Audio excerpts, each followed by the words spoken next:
Good morning and welcome to the March 8th, 2016 County Commission meeting. I would remind you to silence your cell phones. Meeting documents are on the end of the counter next to Commissioner Bender. And if you need a listening device, Robert is in the front here and he could help you with that. With that, we'll move on to routine business. Item number 1 is consider a motion to approve the agenda. So moved. A motion and a second. All those in favor say aye. Aye. Those opposed, same sign. Motion passes unanimously.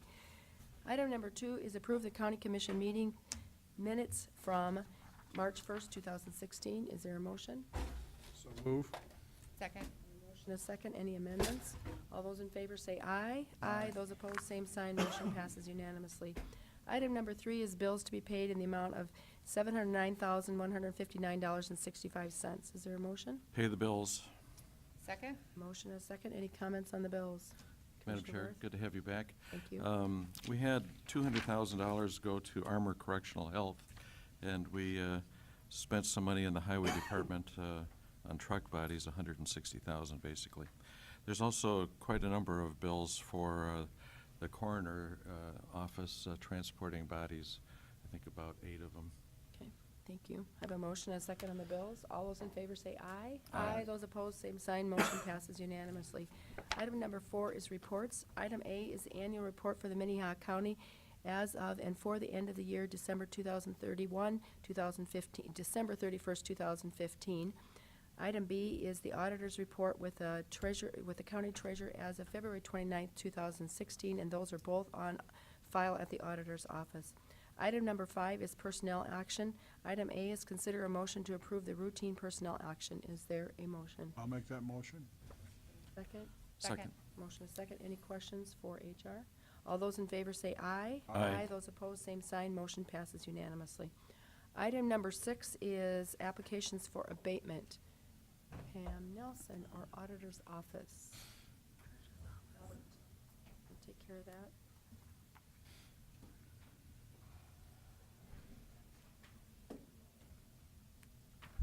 Commissioners, Robert Wilson with the Commission Office. Got a couple of assessment freezes for you this morning. We'll read the tax ID numbers and the amounts. Assessment A, assessment freeze for RDID 23120 in the amount of $443.46. B is assessment freeze for RDID 32851 in the amount of $70.74. C is assessment freeze for tax ID number 35971 in the amount of $650.64. D, assessment freeze for RDID 43299 in the amount of $792.03. E, assessment freeze for RDID 50751 in the amount of $240.04. And F, assessment freeze for RDID 58142 in the amount of $636.95. Okay, thank you, Robert. I would look for a motion for items A through F. Second. Motion and a second. All those in favor say aye. Aye. Those opposed, same sign. Motion passes unanimously. Item number 7 is notices and requests. Item A is notice from Dakota Trout Unlimited of intent to conduct a fundraising raffle on April 16th, 2016 to benefit various conservation and educational projects. Item B is authorize the county auditor to post notice of a hearing to consider 2015 carryovers and 2016 supplements in the amount of $470,000, $665.11 in the general fund and $1,743,832.35 in the special revenues fund. Kim Adamson. Good morning, Kim. Good morning, Commissioners. Kim Adamson from the Auditor's Office. We're here this morning to request approval to post notice of this budget hearing for March 22nd. This is a routine annual action that's taken in order to carry over supplements from the 2015 budget for projects that were planned and not completed, and also to carry over unused grant funds. We did make a late change to the amount so that the general fund amount should be a total of $470,000. Excuse me, I've got to find my right number here. $470,665.11. Yep, that's the number I Okay. read. All right.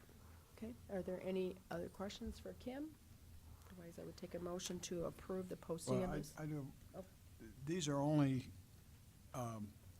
items that have been incurred but not paid, There, or it's, been contracted for and not paid. it is a combination of those items plus some grant funds that were not spent during last year Okay. that are It- being carried forward. It has nothing to do with a department that ended up with unspent funds that go into that go back into the general. Correct, Thank you. correct. Look for a motion to authorize auditor to post a notice of hearing. So moved. Second. Motion and a second. All those in favor say aye. Aye. Those opposed, same sign. Motion passes unanimously. Thank you, Kim. Item number C is authorize the county auditor to publish notice to bidders for the highway project MC 149 reconstruction of Highway 149 and Highway 38 to Highway 122. I'll make that motion. Second. Motion and a second. All those in favor say aye. Aye. Those opposed, same sign. Motion passes unanimously. Item number 8 is planning and zoning notices. There are none. Item number 9 is petition for compromise of lien. Item A is DP&O number 65250 in the amount of $1,649.87. Robert Wilson. Good morning, Commissioners. Robert Wilson again with the Commission Office. As you mentioned, we have a compromise lien application for DP&O 65250 in the amount of $1,649.87. The applicant is requesting a compromise and release in full upon payment of $300. The applicant mailed in this application and supporting documents and indicated that she was in the process of applying for the Habitat for Humanity program, and that this lien was a hindrance to furthering her ability to participate in that program. We've tried to reach out to the applicant a number of times and was not able to talk to her by phone. I got a voicemail on my phone just as I came into the office this morning, or came into the meeting this morning, that I didn't have an opportunity to return prior to the meeting. But in following up with the folks at the Habitat for Humanity organization, she has not been approved for participation in the program this year. The earliest point where she would be approved would be accepted into the program in 17 with potential home ownership in 2018. And from the Habitat for Humanity standpoint, there is no pressing need to deal with this lien at this point. The lien consists entirely of human services provided between 2007 and 2009. The applicant is a single parent of 3 children, indicates that she currently lives in the Heartland House, total income of just under $25,000, and assets are fairly limited, include a 2001 model vehicle and less than $200 cash funds and checking accounts, with debts just under $8,000. Again, this I haven't been able to follow up with her and have that conversation of exactly why the need or request was brought forward at this time. The written material that you've been provided indicated a reference to Habitat for Humanity, but again, that while she may be part of that program in a more direct manner in the future, it does not appear that there's an immediate need as far as that program for the compromise at this point. Is the applicant here? No, the applicant is not here. Commissioner Barth? Robert, how come no income tax statement on her application? The information that she provided was it's what we received. That it was all in one packet, and we made a number of attempts to follow up and ask some additional questions, get some information, and I had a voicemail on my phone at 5 minutes to 9 this morning as I came in here. But there was there was some tax information in there, but there was no return. Right. Other questions or comments? I guess I would be inclined to let this wait and not compromise it at this point. If she's got an extra $300, it might be better put towards credit card debt than paying off the county that doesn't have an interest rate on her debt. She's got plenty of debt piled up that she needs to work on. And if we don't have a Habitat for Humanity contract at this point. Commissioner Kelly? I do think, if we don't approve this thing, I do think she needs to be encouraged to make some payments over the next year or so, and then come back with it when she's ready to get the house. I promise every conversation that our office has with lien applicants or people considering asking for a compromise, that is part of every one of those conversations. Additional comments or a motion? I will make a motion to defer this. I don't want to have a specific date that we need to look at it until she brings it back with tax returns potentially. Do you have a comment? The other thing that It'd just be cleaner to deny for now, and she can always bring it back, correct? Yes. I'd make a motion to deny. Second. The other comment that I would like to make, if I might, it appears when you look at the list of liabilities on the left-hand side of her application that she might need some credit counseling education. Yeah. So if we could encourage that, that would be good. Do that. I have a motion and a second to deny the compromise. Additional comments? Commissioner Barth? Just, I think at Heartland House, they do try to help people do that. And at the same time, I am totally in agreement with everything my fellow commissioners have said. We can make this happen, but we need to keep working at it. I have a motion and a second to deny. All those in favor say aye. Aye. Those opposed, same sign. Motion passes unanimously. Next is opportunity for public comment. If there's anyone who would like to speak on something that is not on the agenda. Okay, seeing nothing, we'll move on. Regular business. Item number 10 is consider a motion to authorize the chair to sign a 2-year agreement between Minnehaha County and the City of Sioux Falls for temporary construction, staging, parking, and overflow parking at the Community Corrections Center. Robert? Commissioners, Robert Wilson again, and this is an agreement that our office, the state's attorney's office, the sheriff's office, and the City of Sioux Falls have been working on for a number of months, potentially close to a year at this point. And really, we are at the potential for entering into a temporary agreement with the City of Sioux Falls to use a portion of the Community Corrections Center parking lot out on Russell Street. And I think it's just easier for me to show and tell as I move through this. I'm going to be able to bring up a map here and so we can see what we're talking about.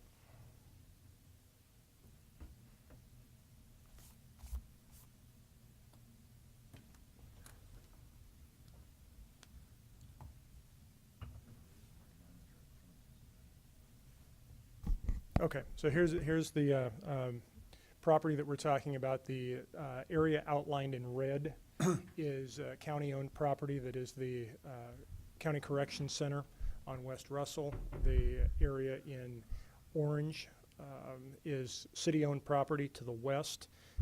The area in green is the subject of this agreement today, as well as a small box up there in yellow.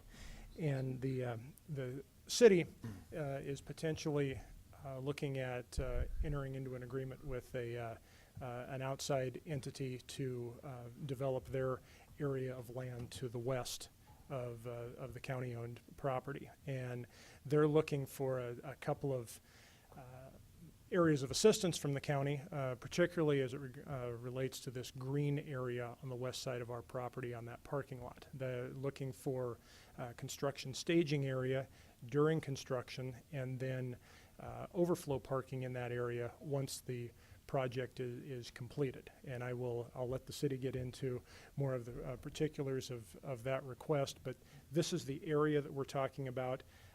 And again, since we are located close proximity to the Community Corrections Center, the area up in yellow that is boxed would be a area that would be enclosed. That's an inmate rec area that the sheriff could speak more to, and that would be site separated from the area from the city area to the west of that.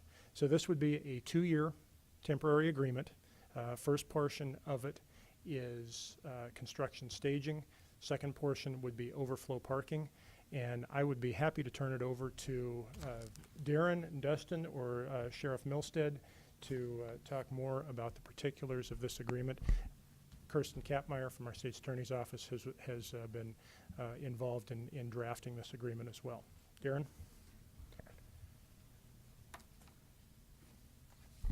Thank you and good morning. Darren Smith, City of Sioux Falls. We are here to ask for your support for the shared parking agreement, temporary shared parking agreement to accommodate what we hope is a new development at the Elmwood Golf Course, which is a city-owned golf course, and that is identified in yellow, as Robert said. Of course, this property is adjacent to the county's work release facility property. And so this shared agreement involves approximately 1 acre of the county's property. It would be utilized, I think, the first probably 12 months for staging for the construction of the development on the golf course site. And then most likely the last 9 to 12 months of the agreement would actually be the first 9 to 12 months of the new development opening for business. It would provide overflow parking at that time, and will give the new development about a year to determine what its long-term permanent needs are for parking out in that area. And the last thing I would say, I know we mentioned this before, but we would be very happy to work with the county after this agreement is executed to see what the future holds out there as far as the county's intentions with that property, certainly our interest, the private developer's interest, other private entities' interest, in potentially acquiring this site or owning it when the county is ready to do something different with it. I've been accused once or twice of talking too much, so I'm going to stop and just turn it over to Sheriff Milstead, and we'll be happy to answer any questions. Thank you, Darren.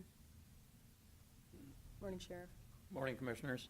I do appreciate the support that we've gotten to this point with the commission and the city. I think this is a good plan. We've known since December of 2012 that facility needs to be replaced. We've had a huge transition with the type of people we house at the Community Correction Center now. Before we had our 24/7 and SCRAM program and electronic monitoring capabilities, all of our people on work release lived in that facility and drove their cars, and we housed them overnight. We've transitioned that away to only a handful now that we have on actual in-custody work release. And so most of the people on work release are now on GPS tracking, electronic monitoring. We operate it out of that facility, but they don't park there anymore. They don't stay overnight. They eat their own food at their own home and continue to work. So that's how we run work release. And so we won't need that half of the lot. So it doesn't impact our operations at all. And I'm very supportive of this. And I really like the agreement as it's laid out, because we're not nickel and diming each other or charging each other. It's really understanding it's a need that the city has, and also it provides value to the county. Any questions for the city or for Sheriff Milstead? Any questions? This is something we looked at the building committee several times. I would make Comments? a motion to approve the agreement. On the motion, is there a second? A motion and a second. All those in favor say aye. Aye. Aye. Those opposed, same sign. Motion passes unanimously. Item number 11 is consider a motion to authorize the chairman to sign professional services agreements with Architectural Incorporated for review and design of the county administration building roof replacement project. Mark Krenz. Good morning, Mark. Morning, Commission. Mark Krenz, Facilities Department. The 2016 capital improvement schedule has $87,000 to replace the roof on the administration building. I've contacted Architecture Incorporated to do the design work for the roof replacement. The fees for their work is $10,000, and I'm requesting Commission to authorize the contract with Architecture Incorporated to move forward with this project. If there's any questions, I can answer them. Is there anything for Mark? Commissioner Kelly? Well, you mentioned at the building committee the structural question. Is that going to be included included in this? Yes, the architect already contacted a structural engineer, so we're just waiting on them to come down and have a look at the building. Okay. Any further questions for Mark? Is there a motion? Move for approval. Second? I have a motion and a second. All those in favor say aye. Aye. Those opposed, same sign. Motion passes unanimously. Thank you. Thank you, Mark.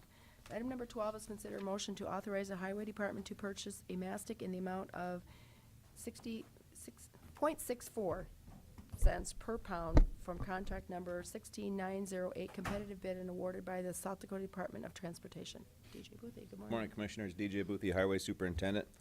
This item today is because with our purchasing policy, anytime we're going to purchase off of another government entity's bid, right now we have to come to the commission to ask for your approval to do that, and that allows us to not have to go through the formal bid process, which is a great benefit. This year we anticipate using, depending on the condition of our roadways, between $25,000 and $40,000 of this mastic material. And the state of South Dakota has an active contract that we're able to purchase off of, and so we are requesting your approval to do that here today. Any questions for DJ? For approval? Move for approval? Second. Motion and a second. All those in favor say aye. Aye. Those opposed, same sign. Motion passes unanimously. Item number 13 is consider a motion to authorize a Highway Department purchase of metal pipes and culverts and bridge material from True North Steel with a contract competitive bid and awarded by Beetle County. DJ Boothby. Commissioners, again, like this last item, we have to do this because it's requesting authorization to purchase off of another entity's bid.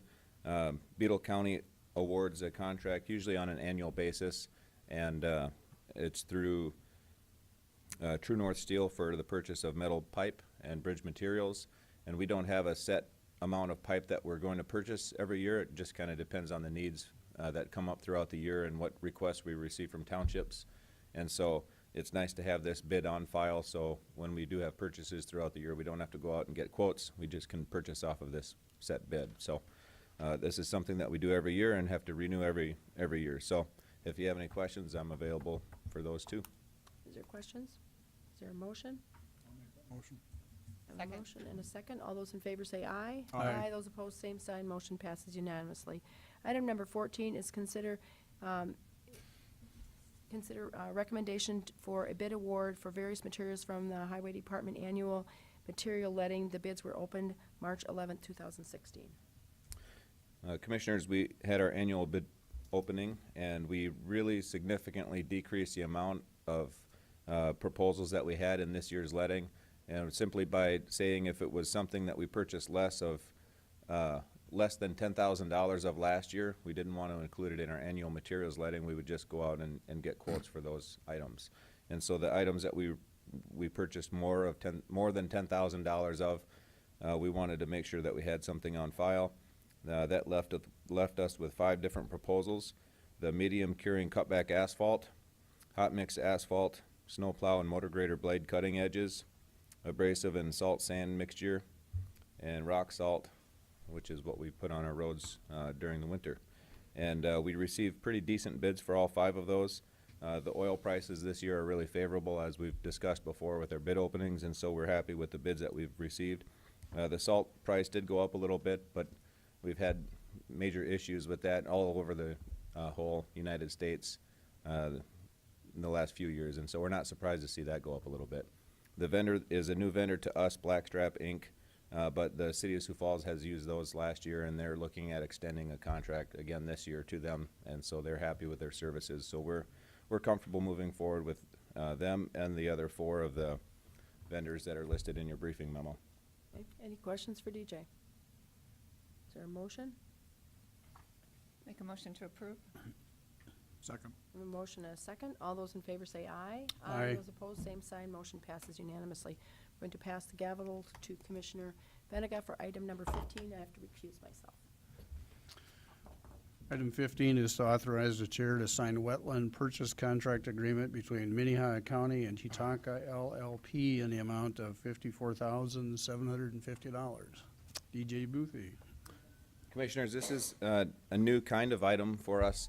We have not done this through Minnehaha County before that I'm aware of, certainly not since I've been here in the last 4 or 5 years. And I'd like to just give a real brief introduction to the the process. And if you have any really specific questions, I can try to answer them, or I think somebody from Tatanka is here today to answer your questions. So when an agency such as Minnehaha County or any government agency does a project, or if a developer wants to develop some land, a lot of times they may have impacts to wetlands that have been delineated, and they have to permit with the Corps of Engineers to either make sure they're not impacting those wetlands, or if they are going to impact them, they have to mitigate them somehow. They can either mitigate them on site. In our case, somewhere we could purchase property along the corridor that we're reconstructing and develop some wetlands, or we can work with the Corps of Engineers to determine the impact that we have, and then purchase from a bank of wetlands that have been mitigated by a private entity, such as Tatanka. And in this case, and in all cases, it's really to our benefit to purchase credits from a wetland mitigation bank, because then we really can wash our hands of it. We don't have to go and continue to monitor those wetlands for their lifetime. If we were to mitigate on site, and then, for example, upstream, somebody started pumping water into the channel or something like that, then that would change the way that our wetlands are operating, and then or if they stopped pumping water into the channel, then our wetlands would run dry. So our process would really be impacted by others, and so it's a lot easier and less of a headache for us just to purchase credits from a wetland mitigation bank. Like I said, wash our hands of it, allow them to take the risk, and it might cost us a little bit more upfront with a contract fee, but really in the long run, it's going to be a savings for us to be able to go through this process. And this is, I think I read, this was on Tatanka's website, and I printed out a brochure and I handed it to everybody if they're interested in looking at that. But this is the preferred method in the CFR for wetland mitigation. And so when that's being pushed by the federal government and the Corps of Engineers, I think that is a well-advised route for us to take. Thank you, DJ. Does anyone have any questions for DJ? Mr. Chairman. Yes, sir. DJ, prior to this process, what did we do? Not had significant enough impacts to wetlands to have to mitigate since I've been here. There's been reconstruction projects in the past. I think maybe 10 years ago or so was the last one that we had, and I'm not aware of any wetlands along that corridor that had to be mitigated. We certainly don't have any monitoring that we have to do, and so I'm not really sure exactly the process that they went through with that contract. Other questions? Commissioner DJ, Bender? how did you choose this particular Tatanka to work with as opposed to another bank? They're the ones that are most well-known, and I don't know this to be 100% sure. I'm sure that they can answer this. They may be the only one that is in this region. They have regions that they're allowed to work in, because we couldn't mitigate with a wetland in California, for example. It has to be a regional wetland bank, and they may be the only one that the Corps has authorized in this region. I'm not sure about that, but they're the only one that I've heard of. Okay. So a representative from Tatanka here, would they like to make any comments? Well, I'll answer any questions. You'll need to come to the mic, sir, if you don't mind.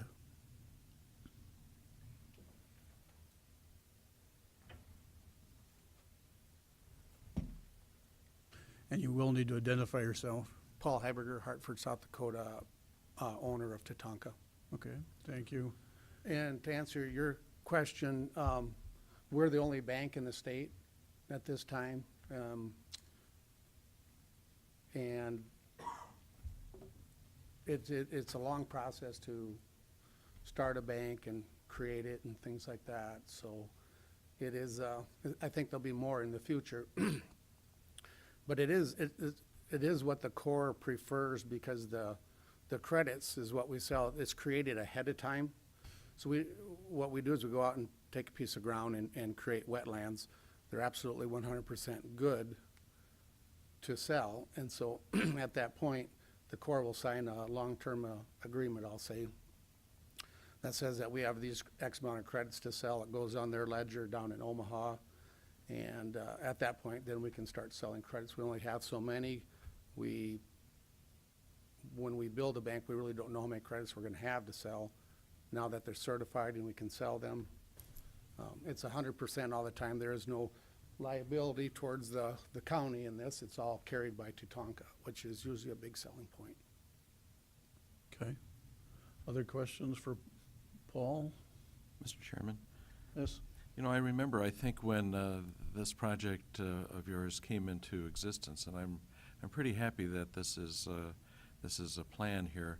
At the same time, I have heard from others that it's not as good as the one that nature created in the beginning, and you know, I'm sure that you're making advances all the time on how to manage this type of thing. You know, buying buckets of frogs and turtles to throw in there or something. But what can you tell me about those advances as they go forward? Are we making them better than they maybe originally started out as? And So how it's done is they'll go out and measure a wetland, and they'll say this has X amount of functional credit units. And so it measures the quality of the wetland. It may be half a credit per acre. It can be up to 6 to 9 if it's a real pristine wetland. So then what we do when we created our wetlands, it's all measured over a 5 to 7 year period of what type of quality wetland have we built and how many credits, so that if they impact a low quality wetland, then we replace it with those certain credits so it stays the same. Our wetland has increased in value every year, and we've got 2 banks and we're starting our 3rd this year, but we've seen it every year. It does get better, and we believe that as nature takes its course, it's going to keep on getting better. It was designed to do that and be that way. There are long-term management funds put to the side of quite substantial if something would ever happen or need to be done to keep it that way. It's got to be done in perpetuity, so it's a non-wasting fund to make sure that that remains a wetland for all time, basically. So we're not losing the quality of our wetlands according by measurement. We're replacing them, and then hopefully it grows from there. So the thing that people argue is, well, you replace a small wetland and we have a bigger site, but it is known if you try to do it and leave a wetland in place or create one on site, over 50% of the time when they come back, those wetlands are not functioning where they were, or they're not there at all because water changes course. They do a lot of paving and all the water gets pushed away if we try to leave it in our developed areas or even in road ditches at times. Mr. Chairman? Yes, sir. Well, I'm appreciative of it, and I know it will get better. And being a county commissioner over the years, I've seen areas of our county that where lakes have been drained and sloughs, destroyed before the laws started to change to protect it a little bit more. And I appreciate the fact that you, as an entrepreneur, would be providing this to us as a county and to other construction entities. And Mr. Chair, I'll make a motion to authorize you to sign this contract. We have a motion. Is there a second? I'll second it. We do have a second. Any other questions, comments? If not, all those in favor say aye. Aye. Those opposed, nay. Motion unanimously passes. Thank you. Thank you. Have a good day.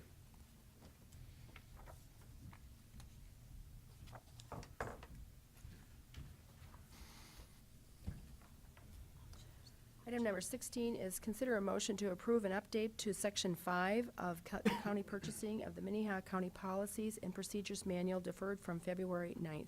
DJ Boothie.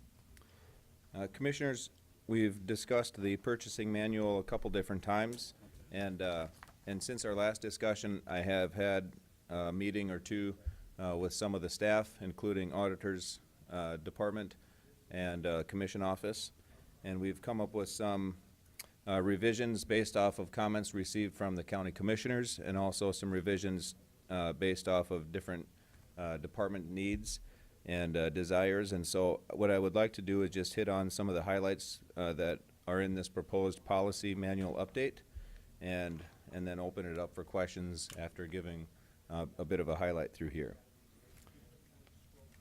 Sure.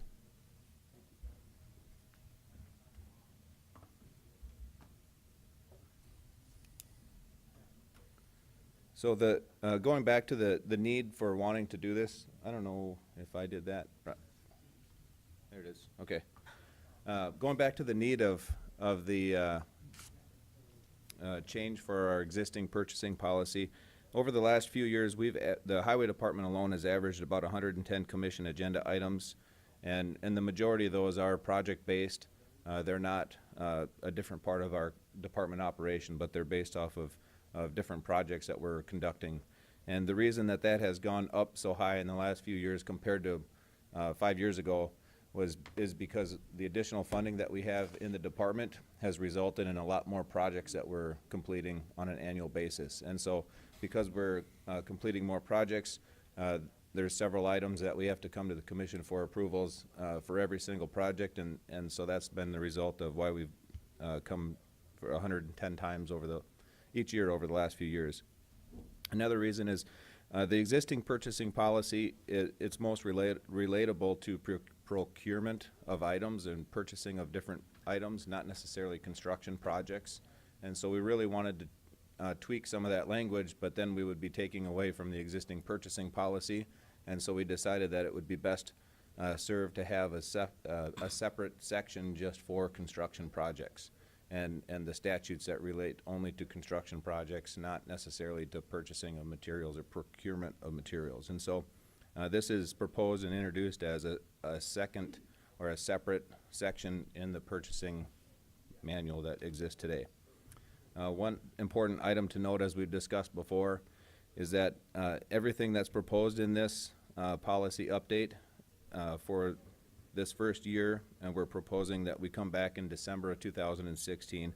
Anything that is different in the way that we operate from today, before we move forward with it, regardless of what this says in the purchasing policy update, before we move forward with that, we have to have approval of our commission chairman and our commissioner liaison in an email before we move forward with any of that. And so that's just to provide some protection and some guidance through this process in the first year. And then in December, we'll come back and give a review summary of everything that we've learned throughout the year. Maybe propose some changes, maybe throw the whole thing in the garbage, who knows, maybe adopt it on a permanent basis, hopefully adopt it on a permanent basis.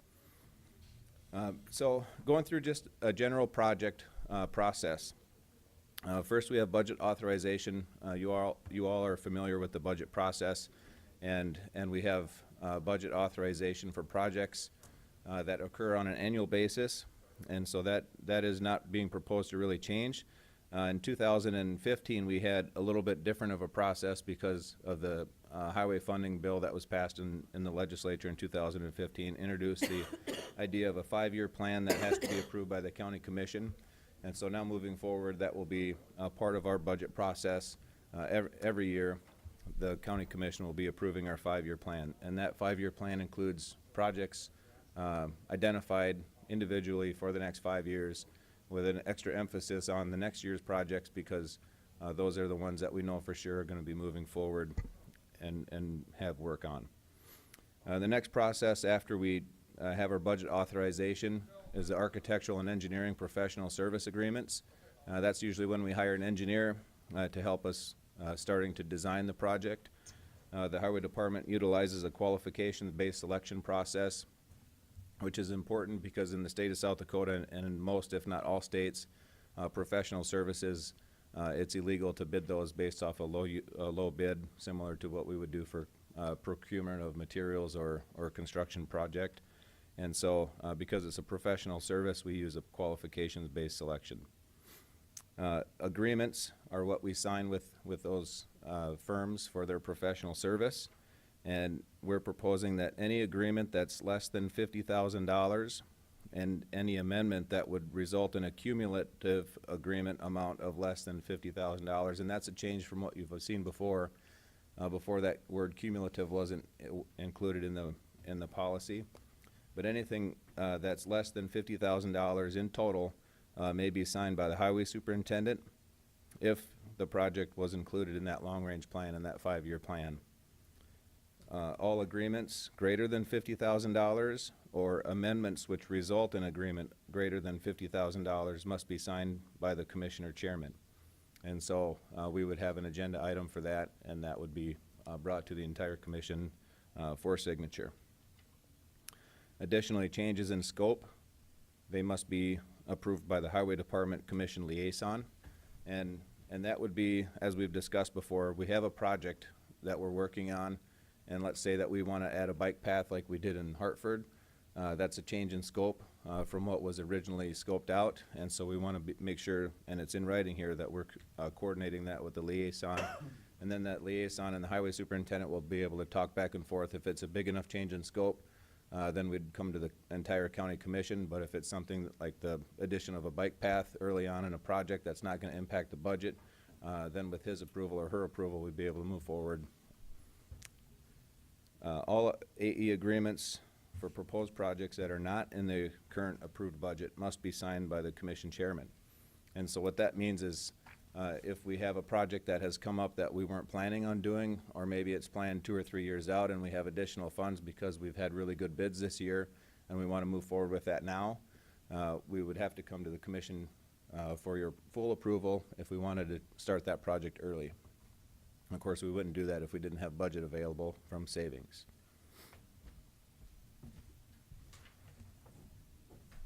So once our agreements are all in place and being worked on, we usually have construction contracts next.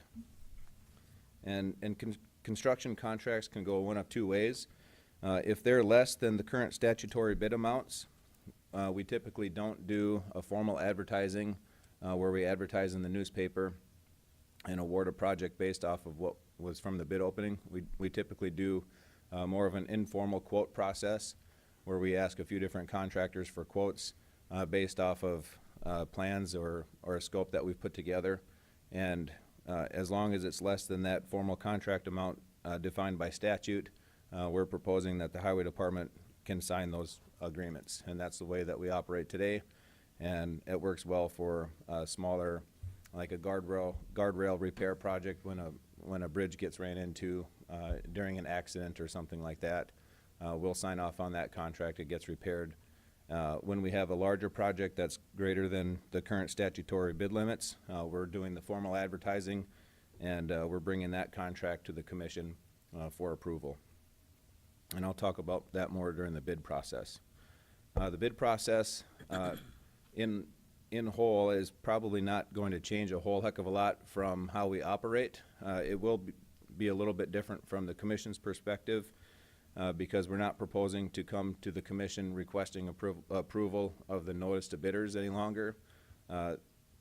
We would like to consider that approved during the budget process. You're approving a project to move forward. And so we can prepare notice to bidders and submit that to the auditor's office for public notice. That keeps turning on and off. During the bid process, we'll submit that notice to bidders to the auditor's office. And do I need to have the mouse up toward the top? Okay, sorry. We'll submit that notice to bidders to the auditor's office. They'll put it in the newspaper, or they'll notice it. We will advertise the project, and then we'll have a bid opening. And once we have the bid opening, we'll tabulate all the bids, make an award recommendation, and bring that to the county commission for approval. And we think that's a critical step in the contract or in the project process because that's really when we have to decide, is this a good price to move forward? Is this in line with our budget? And we feel that the commission should have a say in whether or not that's a point that we want to move forward in. And so there haven't been, at least in the last several years, very many, if any, contracts that we've decided at that point that we've not received favorable bids and not move forward. But in the history of contracting, that's a really vital step because that is certainly a point where you have to make that decision if you've not received favorable bids that it's not in your best interest to move forward. So including the commission in that bid award process, we feel is important.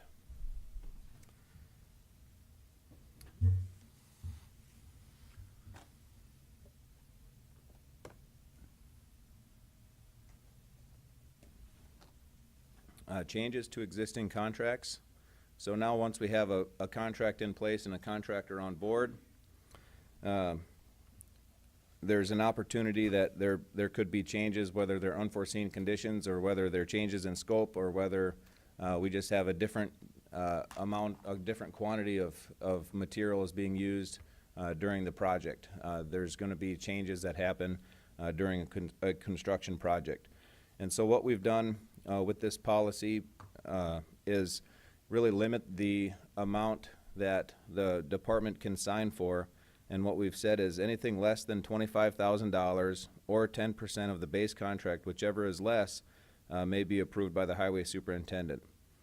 And then change orders greater than $25,000 or 10% of the base contract, whichever is less, shall be approved by the county commissioner liaison and the commission chairman. And that would be like an email approval process similar to the hiring process, how HR sends out those emails. And we feel that's important because we have to maintain the progression of the construction project, and having to come with a regular agenda item to the county commission could delay us up to 2 weeks. And if it's a critical change order on the critical path of the construction project, that could really be detrimental to the schedule. And then, so once we have signatures on a contract change order, all approved construction change orders should be delivered to the auditor's office within 2 working days, placed on the next regular commission agenda under the notice and request as an informational item. And that way we're being transparent as a government, and the commissioners for sure are being made aware of any changes that are happening to the construction process. In addition to that, notice to all change orders shall be given to the Highway Department Commissioner Liaison within 2 working days. And then the next part of the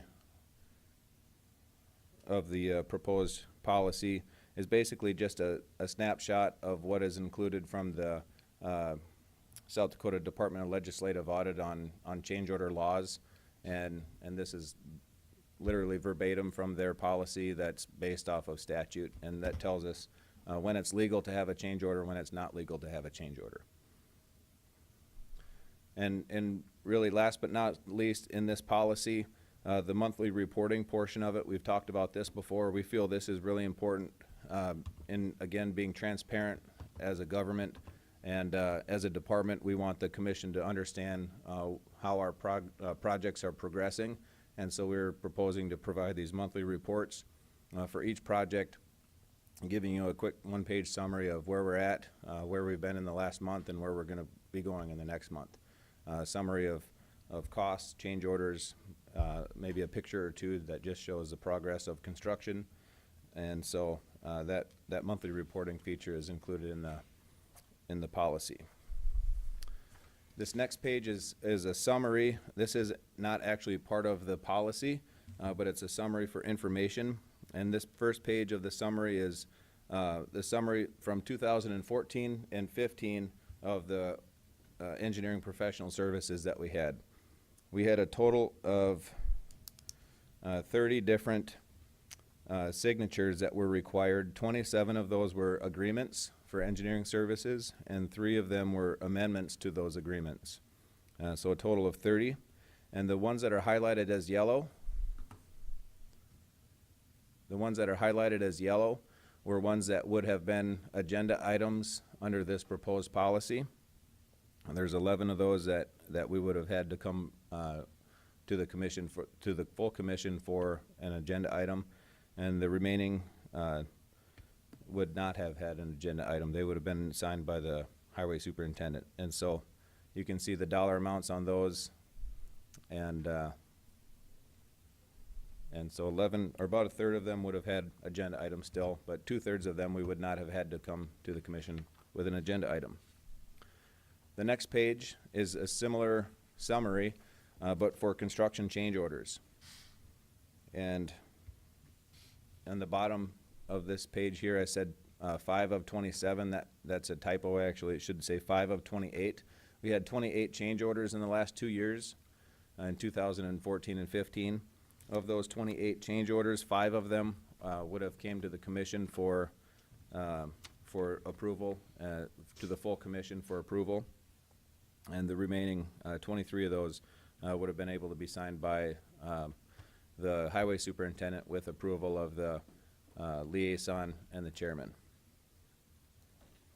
And so we, just with the last two summaries, we see a really drastic decrease in the amount of agenda items. We'll still definitely be in front of the commission on a regular basis, just not 4 or 5 different items every week.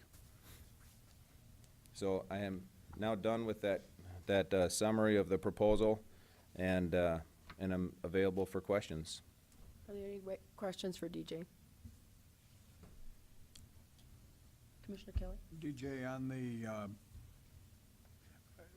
when a bid is, when a project is approved at budget time, then that basically is giving you authority to publish notice to bidders when you're ready to do it, and instead of coming to us like it has been. Is that the way?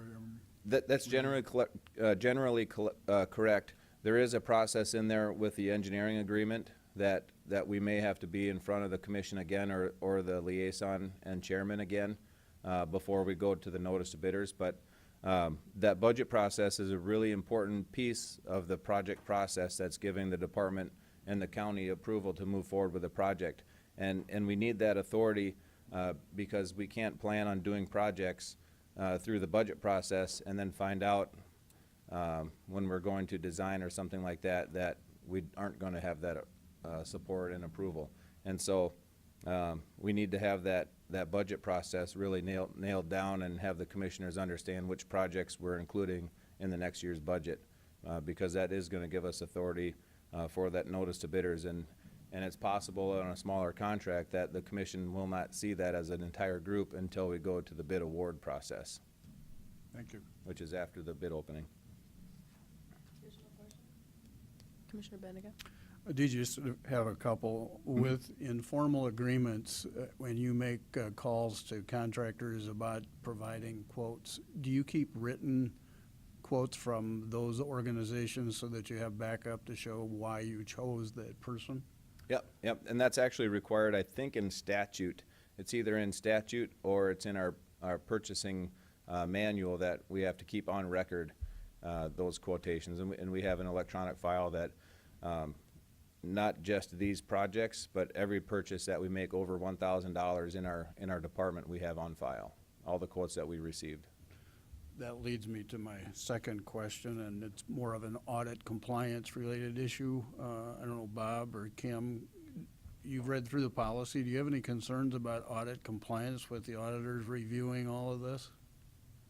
We've not approached the Department of Legislative Audit about this here, but from what I've seen, Bob, you should come up and speak at the mic, please. Sorry, I know better than that. Bob Litz from Audit. We've not approached the Department of Legislative Audit with any concerns on this here. I did review it, and I believe Kim's reviewed it, and we really don't have any concerns at this point with what DJ is proposing. My experience is, as I know some of you'd be shocked at this, but legislative audit can change your philosophical approach depending on who the auditor is. And I'm wondering if there's a reason for us to have them look at this before we finalize it, so to speak. I'm sorry, we did have some discussions with legislative audit.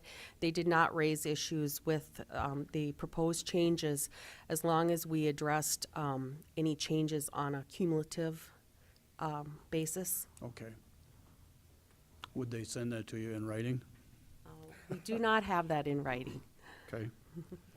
Gerald, you're absolutely right. Sometimes the goalposts do shift depending on the philosophy of who it is that's doing the audit. We've been pretty consistent in having Jeff Schaefer, but as you remember last year, we kind of got caught in a snafu where things had changed and we weren't aware of it. It changed at the first of the year, and then when we had our audit starting in May, we found out that certain things had changed, and we got sideways with them a little bit on that. So. Commissioner Benega? Just the one, and then I'm done.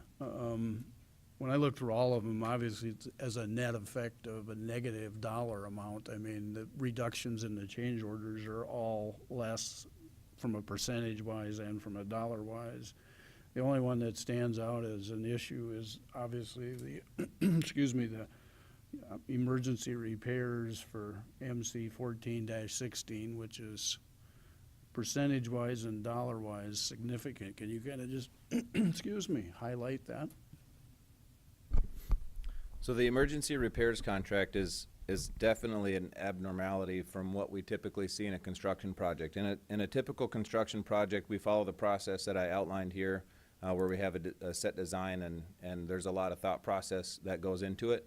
When we have an emergency repair contract, and specific to these change orders for that MC 14-16 contract, we had a flood, we had really a hasty recon of the damage assessment that was completed, and we threw together some really generic, simple plans for a contractor to help us bid that work, and then we got the contract underway. A few months later, when the contractor was on that site specifically, we realized that the quantities that were estimated in a scour hole is something underneath the water level that you can't really see. The quantities that were required for the repairs on that were much greater than what was estimated. We could have estimated perfectly, and that scour could have continued in that time frame between when the estimate was made and when the contractor was actually out there. We could have totally blown the estimate, and it was like that all along. We don't really know. But it was simply that, an emergency, hasty recon of damage that was done for after a flood event. The initial contract was $66,000, I think, if I'm reading that right.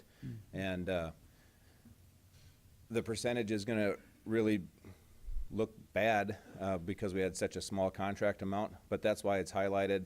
We're greatly over that percentage of, I think, 10% that we would be coming to the commission for approval, and that whole thing would be described to the commission. You know, we had a hasty recon, we found out what really happened, and this is how we need to move forward. So I guess in summary, please grant us some grace. It was an emergency contract, and we had a really rough time making an estimate just because the conditions were unknown.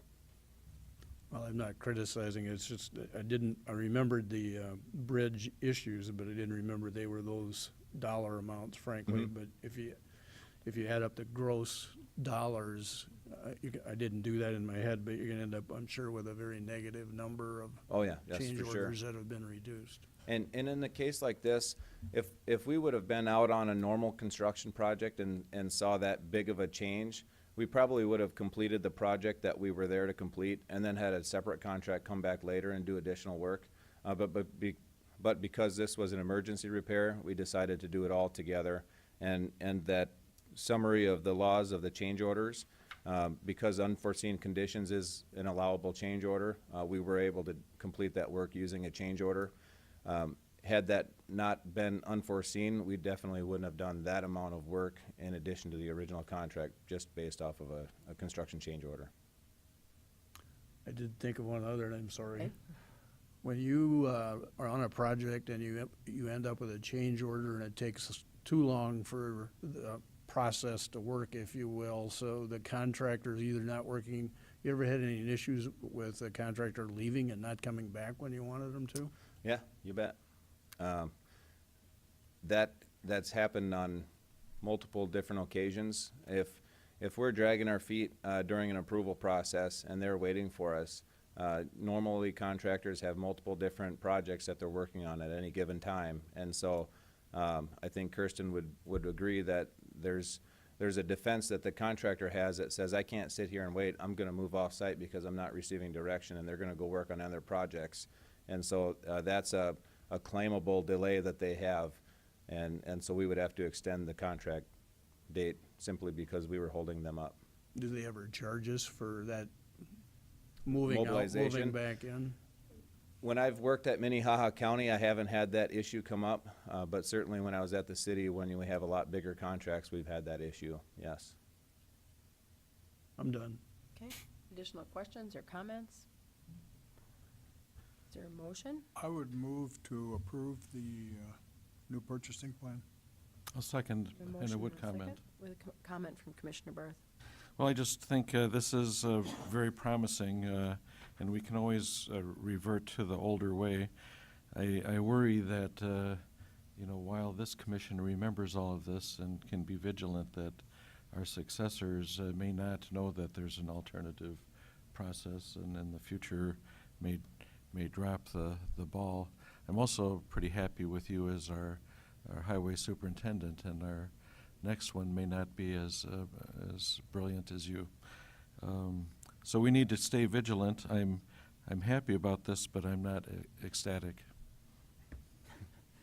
Additional comments, Commissioner Kelly. Just a comment, we are gonna review this thing at the end of the year and see if there's anything that needs tweaking in it or if it's working out at all. So I think we've got a pretty good check and balance in there, and we'll know then whether, it'll become a more permanent maybe at that point, but I commend you for all the work you've done on this thing, and it's been a lot, and I think it'll expedite a lot of the stuff we're doing.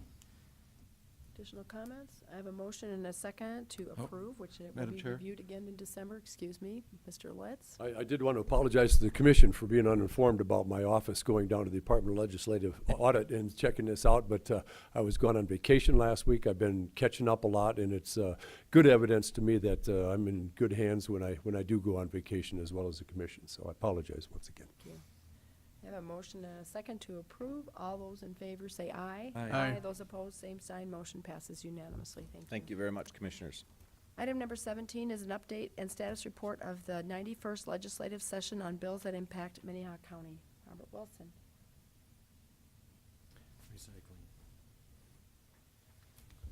Commissioners, Robert Wilson again. You will recall that for what seems like at least the last month, I've been essentially in a holding pattern, talking about the bills that are of most direct impact to us. And I'm happy to report today that I've got some good news to bring to you.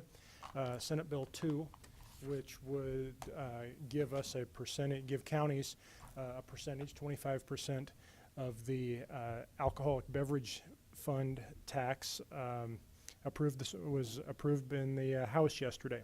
And that was passed the Senate earlier in the session, passed the House yesterday by a 69 to 0 mark with one excused. So that is certainly a good sign for us. It's new general fund revenue. And that it's wonderful to see that moves forward. There's a lot of commissioners and staff that put a lot of time into that, both through the summer session and then as we've been in session as well. The other big bill that we've been watching is House Bill 1005 that would update a number of the fees that primarily the Sheriff's Office and the Treasurer's Office charge. That was approved by the House, has been over on the Senate side for a number of weeks as they work through some of the larger revenue items. That is scheduled for floor debate today, and we're hopeful that will come through in good shape as well. We are aware of a proposed amendment that may go on, an attempt to put an amendment on that bill that may change at least a couple of those fee schedules, and I know the sheriff is opposed to that because these are a number of fees I believe that would be in under the sheriff's office, and we obviously would like to see those fees stay where they are as well and not be reduced. But again, that will be considered under floor session in the Senate today. Otherwise, those have been the main bills that we've been watching over the number of bills that I've listed in the memo that's been provided to you over the course of the session. We're really to the point that most of the other bills we've been watching either have been deferred to the 41st day, killed, or signed by the governor, and we're down to that last week, and really I have those two main bills to brief you on this morning, and would be able to answer any other questions, but that's my the highlights of the update. Any questions? Commissioner Benega. You and I talked about this earlier today. I don't know if there's been any changes in the whole conversation about bringing back the Medicaid issue, because that financially has probably the biggest impact on the county than any of the other stuff combined. It is, and I know on the association level, they're working on that, and obviously that's part of a larger conversation, and we're not privy to all those conversations that are moving forward. But you are absolutely right that the impact, the end result impact of that on the county would be significant. Even compared to the revenue bills here that I've just been discussing. Additional questions for Robert? Madam Chair? Commissioner Barth? I'm glad Gerald brought that up, but I guess I'd just say I really appreciate the efforts by our legislators, our friends in Pierre, which I never thought we had any, but in the Senate and the House, who worked through these complex issues and came up with some promising ideas for us, and I hope the governor comes forward and signs them into law. Yep. Additional comments? I would echo your point to the extent that all of you have watched the legislative sessions long enough to know how difficult it is to ask for additional revenue from the state, and it appears at this point we have some, and I would reach out in a note of thanks to our legislators, may be quite appropriate at this point. And to our taxpayers, that if this actually passes on, it will be an extra $600,000 to Minnehaha County. That will not be a raise in property tax. So, and this is money that's already collected on alcohol, so there's no increase in taxes. So we're really hopeful that the governor will sign this and not refer us back to raising property taxes. Yeah. Any other comments? Commissioner Kelly? Yeah, just comment, there's been some discussion over the years, particularly at the state level, as to do we go in with a couple of big ideas and try and sell them, or do we take a whole bunch of little ones? It appears we've been very successful in telling the legislature what our plight is, and I think they're very understanding, and I think this summer study this year really opened their eyes to a lot of things. There was a lot of acknowledgement prior to that, but this got in paper, and Bureau of Finance, I can't remember who was, but the original paper they put out and presentation they made to that summer study committee was incredible. I think this is the way we're going to solve our problems is a bite at a time. That next year we're going to have to look and see, are there some small areas there that may or may not have an impact, or may make whoever's creating the problem pay for the problem, as opposed to all the general taxpayers. So I think we're on track now, maybe to over the next 5-6 years get our county revenue situation at least increased, at least improved considerably. Thank you, Commissioner Kelly. Any other comments? Oh, and I might comment, if I remember correctly, you were the one that was really pushing the tax distribution as opposed to other methods, and I commend you for that, and then we stayed with it and got it.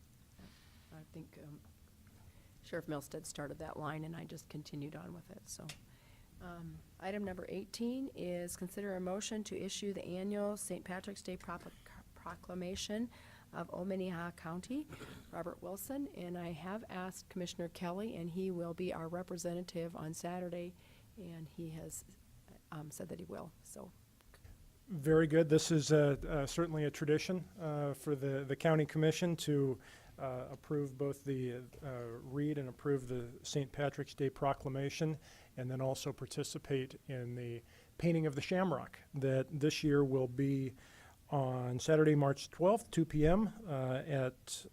Excuse me, the parade will be at 2 p.m. The painting of the shamrock and the reading of the proclamation will be at 11:30 at the corner of 9th and Phillips downtown. And again, it's a fun event. It has been something that we have, you as a commission have participated in for a number of years, all the years that I've been with the county, and we have that proclamation here for your consideration this morning, and I would read that unless there are any other questions or comments prior to.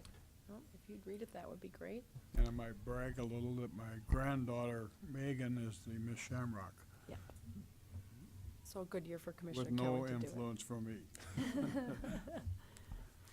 The St. Patrick's Day Proclamation of Minnehaha County. Welcome to you all this St. Patrick's Day, whether you trace your heritage to the Emerald Isle or if you claim being all of the green in spirit today. We join all in a foundation of friendship. We revel with our worldwide Irish family, the community spirit of welcome as we pay proper homage to the little Emerald Isle across the ocean, wild and wide, that bestowed the United States daughters and sons of Erin of a vibrant culture and rich heritage that honors the patron saint, St. Patrick of Ireland. Now, with your best soothing Irish brogue, celebrate with me in the Irish spirit of fun and the tradition with much gusto and visions of shamrocks, shillelaghs, leprechauns, and a lifting of a glass or two of Irish whiskey. Wishing you God's blessing, and now let us shout and proclaim Happy St. Patrick's Day. Dated this 8th day of the merry month of March 2016, signed by the Minnehaha County Commissioners, all, Cindy O'Hyberger, Chairman, Gerald O'Benega, Vice Chairman, Jeff O'Barth, Commissioner, Jean O'Bender, Commissioner, and Dick O'Kelly, Commissioner. Thank you. Go on to item number, oh, we need a motion. Sorry. I'll make that motion. We have a second. Second. Motion and a second. All those in favor say aye. Aye. Those Patrick's opposed, same Day. sign. Motion passes unanimously. Item number 19 is County Commission Liaison Reports. Are there any reports? I will just mention that 2 weeks ago, I was in Washington DC for the Legislative NACO Conference, and I am still in the process of trying to put together a stack of notes and papers, so I'll maybe have a little bit more to talk about next week. We did go up to the Hill and visit with Christy Nome and Senator Thune, and we saw Senator Rounds, but we just visited with his staff that day. But I'll try to have more for you next week after I've had a chance to try to get through some of my stuff. So, are there any other liaison reports? Is there any new business? Is there any old business? Look for executives. Yeah, excuse me. I don't know what the Commissioner Kelly? There was an article in the paper today, in the Argus today, regarding our 24/7 program and its effect on some issues here in Minnehaha County. And I've asked Robert, with your permission, to perhaps that'd be a good opportunity to do something that we can get into the county news and just send a press release out to them and see. But it was complimentary of the 24/7 program, and it was very complimentary of the results that it's happened. Thank you. I think then we're ready to adjourn for executive session per personnel. Is there a motion? So moved. Second. A motion is second. All those in favor say aye. Aye. Those opposed, same sign. Motion passes unanimously. We are adjourned.